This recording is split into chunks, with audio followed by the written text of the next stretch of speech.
La Russie n'est pas seulement le plus grand pays du monde, elle pourrait aussi être la plus étrange, un endroit où l'extraordinaire fait partie de la vie quotidienne. Restez chez vous, faites des bêtises, ne allez pas au travail. Je veux dire, que se passe-t-il aujourd'hui? Rien? Vous accouchez ce jour-là, c'est le jour où vous recevez les prix. Je veux dire, où pouvez-vous trouver des citoyens ordinaires ayant accès à des armes de guerre ou des animaux en peluche tenant des grades militaires? Oh, et oui, il y a un vrai corps conservé d'un ancien président exposé au public, comme si ce n'était pas un gros problème. Du bizarre à l'incroyable, nous comptons les choses les plus époustouflantes et uniques que vous ne trouverez qu'en Russie. Entrons dans le vif du sujet. Numéro 12, Disneyland militaire. Disneyland américain peut vous laisser avec un téléphone plein de souvenirs sucrés et un flou de rêves pastels. La version russe. Elle échange la barbe à papa pour de l'acier froid. Disneyland militaire russe, où les enfants peuvent grimper sur des armes lourdes, voire jouer avec des lance-grenades. Bienvenue au Patriot Park, un endroit où les enfants ne font pas la queue pour des manèges en forme de tasse à thé. Ils se précipitent dans des chars soviétiques avec la joie d'un enfant choisissant son cheval préféré sur un carrousel. Ce n'est pas votre parc d'attractions ordinaire. C'est l'hommage le plus audacieux de la Russie à la puissance militaire, une sorte de Disneyland militaire où les machines de guerre sont l'attraction principale et le patriotisme est en pleine exposition. Niché dans la ville de Koubinka, à seulement 53 km de Moscou, ce vaste complexe a officiellement ouvert ses portes en 2015 sous la direction du président Poutine, et il ne tourne pas autour du pot concernant ses intentions. Le Patriot Park est une célébration à plein régime de l'héritage militaire de la Russie, si débridée et théâtrale qu'elle laisse les visiteurs entre émerveillement et malaise. À travers ce paysage surréaliste, plus de 268 avions de l'ère soviétique sont figés en vol aux côtés de plus de 350 chars venus du monde entier, présentés non seulement comme des reliques, mais comme des accessoires dans un champ de bataille immersif et interactif. Les visiteurs ne se contentent pas de regarder la machinerie. Ils montent dans des cockpits, manœuvrent des simulateurs de vol, conduisent dans des chars et même prennent la visée avec de vraies carabines Kalachnikov sur des cibles virtuelles. C'est de l'histoire pratique avec une touche militarisée. Le point central, l'arène de biathlon de chars. Un lieu rugissant qui transforme la guerre en sport compétitif avec des équipes internationales, des foules en liesse et des explosions chorégraphiées. Mais le Patriot Park ne concerne pas seulement les chars et les armes. Il y a des halls dédiés aux forces aéroportées de la Russie, des expositions sur l'espace et les missiles avec des capsules de cosmonautes escaladables et des démonstrations si dramatiques qu'elles semblent tirées d'un film à grand succès ou d'une vidéo de recrutement. Numéro 11. Héritage de l'alcool. Il y a une raison pour laquelle la Russie figure systématiquement en tête des classements en matière de consommation d'alcool. Et ce n'est pas juste un stéréotype culturel, c'est ancré dans l'histoire. En 1859, les ventes de vodka à elles seules finançaient chez plus de 40% des revenus de l'ensemble du gouvernement russe. Avançons jusqu'en 2003, et le pays a atteint son pic de consommation, avec plus de 20 litres d'alcool pur par adulte et par an. C'est l'équivalent de boire un shot de vodka chaque jour. Mais voici où les choses deviennent encore plus surréalistes. Dans les années les plus 1980, les statistiques officielles sous-estimaient en réalité la situation. Pourquoi? Eh bien, les gens fabriquaient leur propre alcool de contrebande et s'approvisionnaient en alcool du marché noir à des niveaux si élevés que même le gouvernement ne pouvait pas suivre. La ligne entre boire et la vie quotidienne s'est brouillée au-delà de toute reconnaissance. Pendant des décennies, la bière n'était même pas considérée comme de l'alcool. Sérieusement, tout ce qui était inférieur à 10% d'ABV était étiqueté comme une boisson non alcoolisée. Les Russes ont, eux, acheté de la bière auprès de vendeurs de rue comme s'il s'agissait d'une canette de soda. La vodka, c'était pratiquement un groupe alimentaire.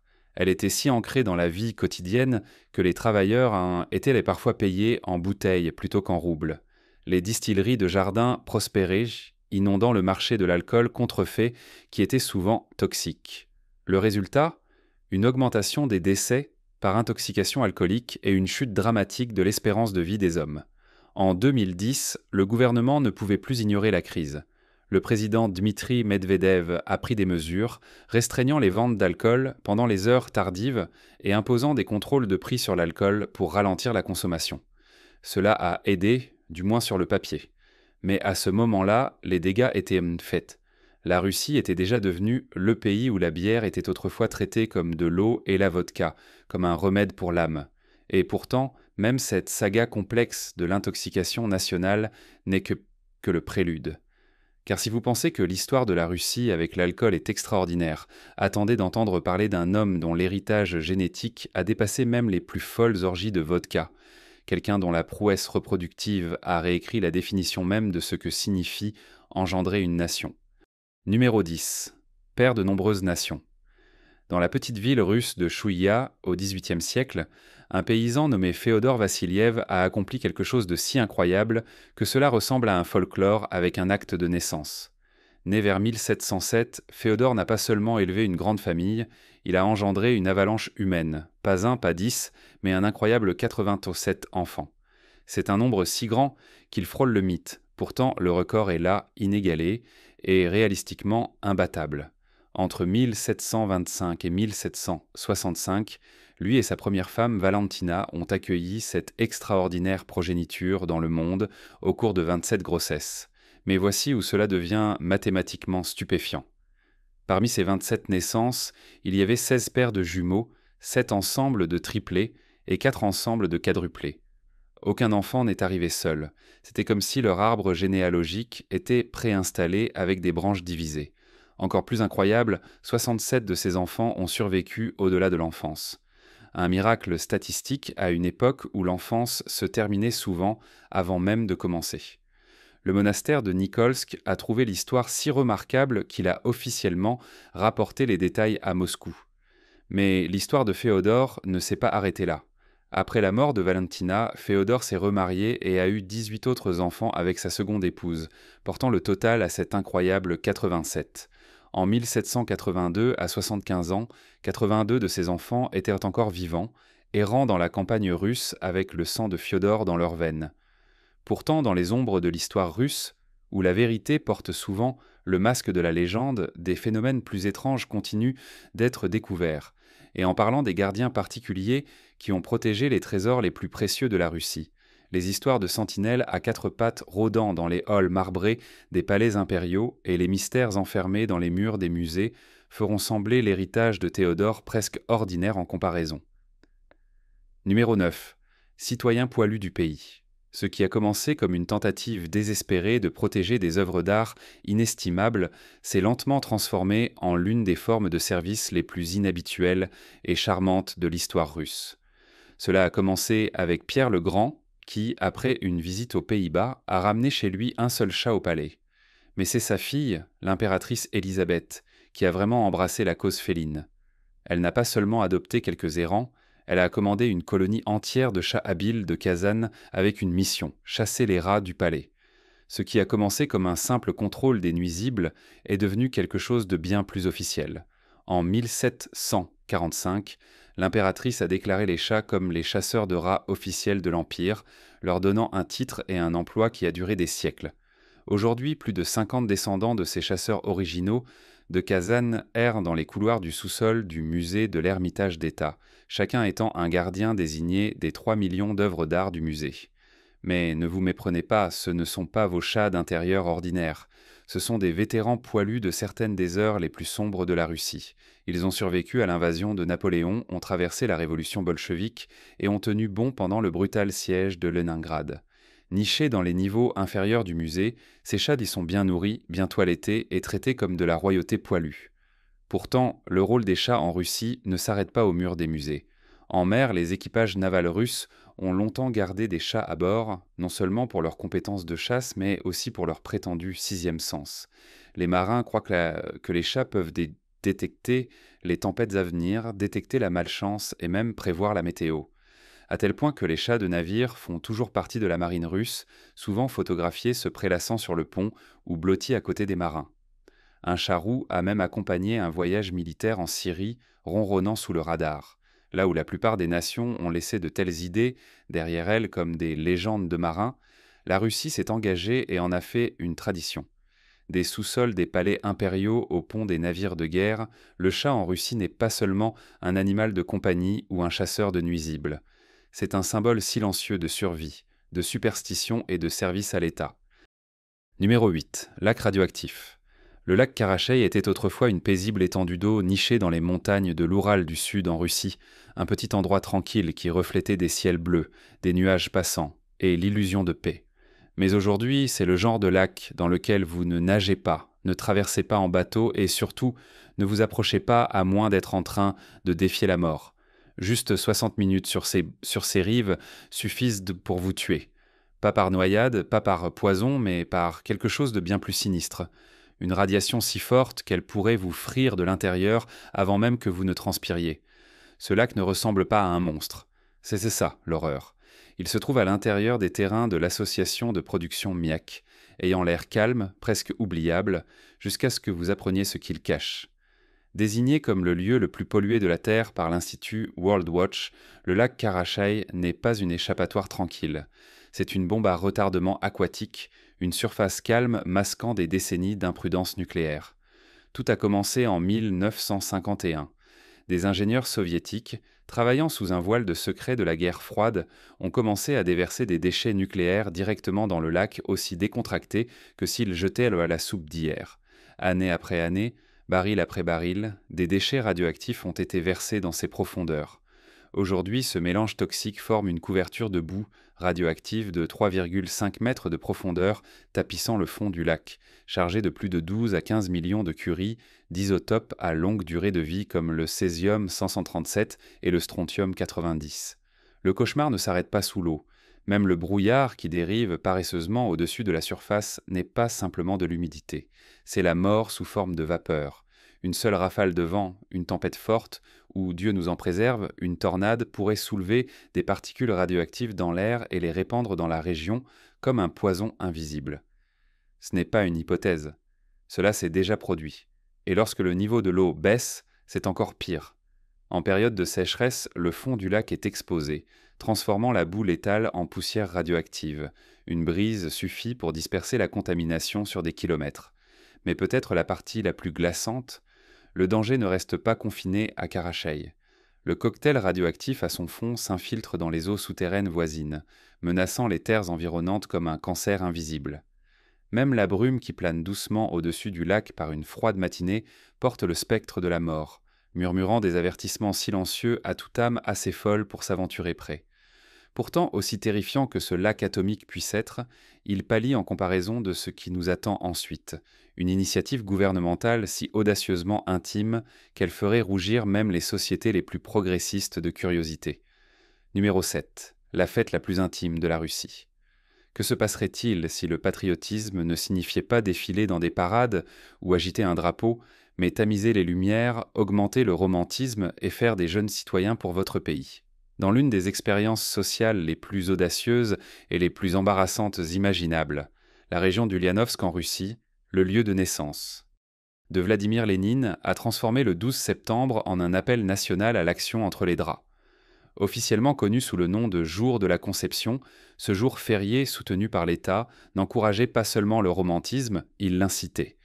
Les couples qui concevèrent ce jour-là et donnèrent naissance exactement 9 mois plus tard, le 12 juin, jour de la Russie, étaient récompensés par le gouvernement local. Et nous ne parlons pas de gestes symboliques. Nous parlons de vraies récompenses tangibles, des SUV flambant neufs, des appareils électroniques, même de l'argent. Imaginez cela, une région entière où, un mercredi matin, les rues sont silencieuses, les bureaux à moitié vides, les rideaux tirés, et pas à cause d'une tempête de neige. C'est parce que les citoyens répondaient à un devoir civique très différent, un devoir énoncé par le gouverneur régional lui-même. Oubliez le travail, faites l'amour. C'est le message du gouverneur d'une province centrale de Russie qui incite les couples à rester chez eux aujourd'hui et à s'occuper de leurs affaires, pour ainsi dire. C'était à la fois une politique publique, une expérience sociale et un bizarre jeu télévisé, sauf que les enjeux étaient la vie elle-même. Les mathématiques devaient être parfaites. Concevoir le 12 septembre, accoucher le 12 juin, et boum, vous êtes un candidat à la loterie la plus étrange et intime de Russie. Alors que la procréation devenait un événement parrainé par l'État, une nouvelle sorte de buzz commençait à circuler dans Ulyanovsk. Pendant que certains citoyens tiraient train et les rideaux pour le devoir de chambre, d'autres se dirigeaient vers un lieu de rassemblement très différent, un lieu qui ne célébrait pas la création de la vie, mais un tout autre type de fierté russe. Et, croyez-nous, ce qui s'est venu ensuite a rendu le jour de la conception totalement ordinaire. Numéro 6. L'exposition de Lénine. On dit que les morts devraient reposer en paix. Pourtant, un homme mort depuis presque un siècle accueille encore chaque jour des milliers de visiteurs avec la même sérénité qu'il possédait de son vivant. Sur la place rouge de Moscou, en Russie, sous l'ombre imposante des anciens murs du Kremlin, repose le corps du premier dirigeant de l'Union soviétique. Depuis 1924, le corps de Vladimir Lénine est exposé au public 4 jours par semaine, apparemment inchangé depuis le jour de sa mort, grâce à l'embaumement enfermé dans un sarcophage en verre qui transforme la mortalité en une danse impossible avec l'éternité. Le mausolée en forme de cube, conçu par l'architecte Alexei Choussev comme un symbole d'éternité, abrite non seulement un cadavre, mais un triomphe de l'ingéniosité humaine sur la loi la plus implacable de la nature, la décomposition elle-même. La tombe en granit noir cache des secrets qui rendraient même Frankenstein jaloux, car dans ses profondeurs se trouve un laboratoire où des équipes spécifiques de biochimistes, d'anatomistes et de biologistes, mises en place uniquement pour la préservation de Lénine, exercent leur art avec une précision scientifique qui frôle le surnaturel.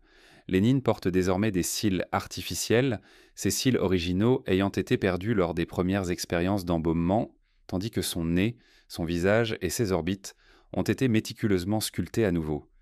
L'équipe de préservation utilise des techniques de micro-injection, insérant des seringues hypodermiques individuelles remplies d'agents d'embaumement directement dans des parties spécifiques du corps, tandis que des globes oculaires synthétiques empêchent ces cavités orbitales de s'effondrer et ces restes sont annuellement trempés dans des solutions de glycérine et d'acétate de potassium.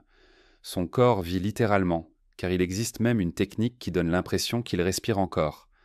Ce n'est pas simplement de la préservation, c'est une résurrection à l'envers. Un homme suspendu entre la vie et la mort dans un repos perpétuel, surveillé par des gardes silencieux qui guident pour des pèlerins respectueux devant sa forme enfermée dans du verre lors d'une procession silencieuse. Mais le sommeil éternel de Lénine n'est que le début de la collection d'impossibilités de la Russie, car dans les régions gelées du Nord se trouve le fort Zverev, où un tout autre type de préservation a eu lieu. Une préservation sanglante qui défie non pas les lois biologiques, mais le tissu même du temps. Numéro 5. Fort Zverev. Les lois de la physique sont généralement respectées dans la plupart des cas et des situations naturelles, mais ce n'est pas le cas avec le Fort Zverev, un endroit où les mêmes lois de la physique semblent se plier et où des murs de briques solides se sont écroulés comme des chutes d'eau gelée de pierre en fusion, défiant tout ce que vous pensiez savoir sur le feu et la flamme. Caché sur les rivages désolés de la mer Baltique dans le nord de Kronstadt, le Fort Zverev raconte une histoire sur la façon dont les choses peuvent changer en un instant. Lors d'une éruption de feu qui a duré des semaines, les températures étaient vraiment si infernales qu'elles ont transformé des maçonneries centenaires en sculptures grotesques d'horreur fondue. Construit dans les années 1860 par l'ingénieur visionnaire Konstantin Zverev, cette forteresse en forme de champignon était révolutionnaire pour son époque car elle fut la première en Russie à utiliser de l'asphalte comme matériau de construction. Lorsqu'elle se tenait fièrement, ses sols brillaient de solutions de bitume naturel et pendant plus d'un siècle, elle a servi de gardienne intrépide de la voie maritime nord du golfe de Finlande, réutilisée plus tard comme dépôt de munitions et terrain d'entraînement militaire, où les échos des tirs d'artillerie de pratique résonnaient encore à travers ces couloirs courbés. L'année où le fort Zverev a connu une apocalypse de feu. Un incendie dévastateur s'est déclaré, faisant rage pendant plusieurs semaines, créant des températures atteignant 2000 degrés Celsius, suffisamment chaudes pour faire fondre les briques elles-mêmes. Lorsque l'inferno s'est finalement apaisé et que les enquêteurs ont osé entrer dans les restes refroidis, ils ont découvert quelque chose qui défiait la compréhension. Le plafond du sous-sol avait littéralement fondu et s'était écoulé vers le bas comme des stalactites dans une grotte infernale. Certains spéculent que les Russes testaient un nouveau type d'arme, peut-être un composé contenant beaucoup de phosphore similaire au napalm, qui brûlait à des températures excessives. D'autres murmurent des lubrifiants négligemment jetés et des munitions déclassées s'enflammer dans un cauchemar chimique incontrôlable. La vérité reste enfouie sous des couches de pierre fondue et de secrets militaires, laissant le fort Zverev comme le rappel le plus troublant de la Russie que certains feux brûlent si chaud qu'ils peuvent transformer des murs solides en terreur liquide. Mais pendant que vous pensez à la Russie et à son affinité pour les événements étranges, partagez cette vidéo avec quelqu'un qui a besoin d'entendre cela, car nous sommes sur le point de découvrir une réglementation si bizarre et si incompréhensiblement spécifique concernant les vêtements les plus intimes que nous portons qu'elle rend une maison presque fondue parfaitement raisonnable en comparaison. Numéro 4. L'interdiction des sous-vêtements. En 2014, un décret particulier qui ferait lever un sourcil, même aux voyageurs le plus aguerris, a été adopté en Russie. Oui, croyez-le ou non, les sous-vêtements en dentelle et la lingerie sont interdits en Russie. Cet édit est si bizarre qu'il remet en question l'essence même de l'attrait féminin, dépouillant quelque chose d'intime et de délicat. Qu'est-ce qui pourrait unir les gouvernements de 3 grandes nations dans une condamnation unanime de quelque chose de si fondamentalement personnel, si silencieusement beau, que sa simple mention envoie des ondes de perplexité à travers les continents? La réponse réside dans l'interdiction extraordinaire de la Russie sur les sous-vêtements en dentelle synthétique, mise en œuvre dans le cadre des règlements de l'Union douanière eurasienne, qui ont pris effet cette année-là. Le gouvernement russe, aux côtés de la Biélorussie et du Kazakhstan, a déclaré la guerre aux délicates culottes en dentelle et à la lingerie synthétique, invoquant des préoccupations de santé concernant l'absorption et la rétention d'humidité. La loi exige que tous les vêtements touchant la peau contiennent au moins 6% de coton, tandis que les matériaux en dentelle et synthétique n'atteignent qu'un taux d'absorption de 3 à 3,6%. Le spectacle surréaliste a atteint son paroxysme lorsque des femmes sont descendues dans les rues, tenant des sous-vêtements en signe de protestation, leur voix défiante contestant la nouvelle loi contre leurs droits. Ce coup de tonnerre législatif a transformé la Russie en un pays où le coton règne en maître et la dentelle devient une contrebande, où l'État scrute les chambres les plus privées du choix personnel avec la solennité d'un jugement de la Cour suprême sur la sécurité nationale. Bien que cela ait profondément affecté les citoyens russes, quiconque choisit de visiter à l'avenir devra reconsidérer l'idée d'emporter des sous-vêtements en dentelle et en lingerie, car les importations de ces articles étaient également interdites. Aussi drôle que cela puisse paraître, l'interdiction des précieux sous-vêtements en dentelle des femmes russes est assez triviale par rapport à un autre chapitre de la gouvernance particulière de la Russie, impliquant un autre type de toilettage personnel qui obligeait autrefois les hommes à payer littéralement pour le privilège de leur propre pilosité faciale. Numéro 3. La taxe sur les barbes. Bienvenue dans la Russie de Pierre le Grand, où le simple fait de porter une barbe pouvait vider vos coffres plus vite qu'une nuit de jeu, et où les hommes marchaient sur le fil du rasoir entre identité spirituelle et décret impérial. En 1698, le tsar Pierre III de Russie, après une tournée en Europe, institua une taxe sur les barbes dans le cadre d'un effort pour aligner la société russe sur les modèles d'Europe occidentale. Comme les hommes d'Europe occidentale étaient rasés de près, Pierre croyait que la Russie avait un aspect désuet, et en imposant la taxe, cela mettrait le pays à jour, transformant les aspects les plus intimes de la masculinité en question de revenus d'État et d'ingénierie sociale. Lors d'une démonstration physique lors de la célébration de son retour, Pierre lui-même prit une paire de ciseaux et rasa les barbes des hommes présents. Le monarque audacieux décréta que les barbes traditionnelles russes, symbole de piété orthodoxe et de dignité masculine depuis des siècles, coûteraient désormais cher à leurs porteurs. Pour la noblesse et les marchands, la taxe pouvait atteindre jusqu'à 100 roubles par an. Pour les paysans et les gens du commun, ils pouvaient garder leur barbe, mais devaient se raser chaque fois qu'ils entraient dans une ville. Ceux qui osaient tant défier la vision impériale du rasage de près faisaient en face à un sort plus humiliant que toute pénalité financière. Le tsar a habilité la police à raser de force et publiquement ceux qui refusaient de payer la taxe, transformant les rues elles-mêmes en théâtre de persécutions folliculaires. Pourtant, pour ceux qui payaient leur dû, le salut venait sous la forme de précieux jetons de barbe, des médailles en cuivre ou en argent montrant un nez, une moustache et une barbe d'un côté et l'aigle impérial de l'autre. Une preuve tangible que dans la Russie de Pierre, même les poils de votre visage appartenaient à l'État et que la liberté pouvait littéralement être achetée un poil à la fois. Bien que les taxes sur les barbes n'existent plus, il y a une autre sorte de tradition qui embrasse l'extrême opposé, où les gens plongent leur corps dans des eaux si glaciales qu'elles pourraient arrêter un cœur. Numéro 2. Une tradition de bain froid. Avez-vous déjà eu si froid que vous avez senti votre sang geler dans vos veines ? C'est la menace à laquelle les Russes sont constamment confrontés à cause d'une tradition qui remonte à plusieurs années, alors que les citoyens d'autres pays superposent leurs vêtements pendant l'hiver pour rester au chaud. Les Russes les brisent la norme en prenant un bain dans les eaux glacées. La tradition de se baigner dans des trous de glace est intégrée à la fois dans la cérémonie sacrée et dans la coutume populaire, complète avec des processions élaborées et des superstitions mystiques qui enveloppent le rituel d'une signification surnaturelle. Ce qui se passe à travers le paysage gelé de la Russie chaque hiver est tout simplement extraordinaire. Une union de l'endurance humaine jouée contre le décor le plus brutal de la nature. Pendant l'Épiphanie, dans une recréation tordue du baptême chrétien, les croyants russes marquent l'événement en réénactant ce baptême dans des étangs et des rivières, plongeant dans des eaux glacées, bénies par un prêtre, à travers des trous découpés dans la glace, une immersion triple que les croyants affirment purifier à la fois le corps et l'âme, tout en chassant les esprits maléfiques de leur vaisseau mortel. Mais c'est bien plus que cela. Cette pratique révèle une nation qui a appris à danser avec la mort elle-même, trouvant dans l'étreinte de la glace liquide non seulement une vivification physique, mais une transcendance spirituelle qui défie toute logique terrestre.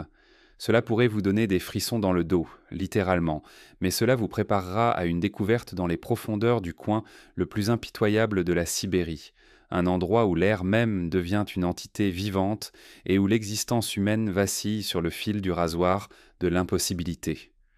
Numéro 1. La dernière ère glaciaire sur Terre. Imaginez un endroit où votre souffle se cristallise dans l'air, où vos cils se brisent comme du verre à chaque clignement, et où le sol sous vos pieds n'a pas dégelé depuis des millénaires. Au cœur de la République de Sakha, dans le nord-est de la Russie, dans une vallée où les montagnes conspirent pensant pour piéger l'air arctique comme des prisonniers dans un donjon glacé, se trouve une colonie qui vous force à vivre ce qu'était l'ère glaciaire. C'est Oymyakon, un village considéré comme le lieu habité le plus froid de la Terre. Ici, l'hiver n'est pas seulement une saison. C'est un siège de 6 mois où les températures moyennes atteignent moins 58 degrés Fahrenheit ou moins 50 degrés Celsius. En été, la température ne grimpe qu'à 35 degrés Celsius et dure quelques mois avant que l'hiver ne revienne. En 1924, la température hivernale a établi un record mondial avec la température la plus basse à moins 96 degrés Fahrenheit. Mais malgré le climat glacial et la température impitoyable, environ 500 résidents appellent Oymyakon leur maison, leur existence étant une preuve vivante que les humains sont résilients. Ces guerriers arctiques vivent dans un royaume où les routes gèlent complètement pendant l'hiver, et où même les cils peuvent geler, transformant la survie quotidienne en une saga épique d'adaptation. Les voitures sont laissées en marche pour éviter qu'elles ne gèlent, les tuyaux gèlent et éclatent, entraînant une collecte et une gestion manuelle de l'eau et des bains en extérieur. Le sol sous leurs pieds reste en permanence gelé, créant une fondation aussi solide et impitoyable que le granit qui doit être dégelé avant que quiconque puisse y être enterré. Mais comment survivent-ils ? Les résidents centrent leur vie autour de l'autosuffisance, de l'élevage, de la chasse, de la pêche et de la récolte de bois.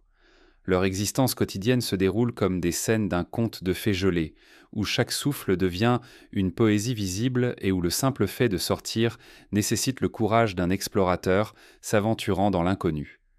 Avez-vous apprécié notre vidéo ? Abonnez-vous à notre chaîne et recevez des notifications pour d'autres vidéos intéressantes. Merci de votre attention. À la prochaine vidéo.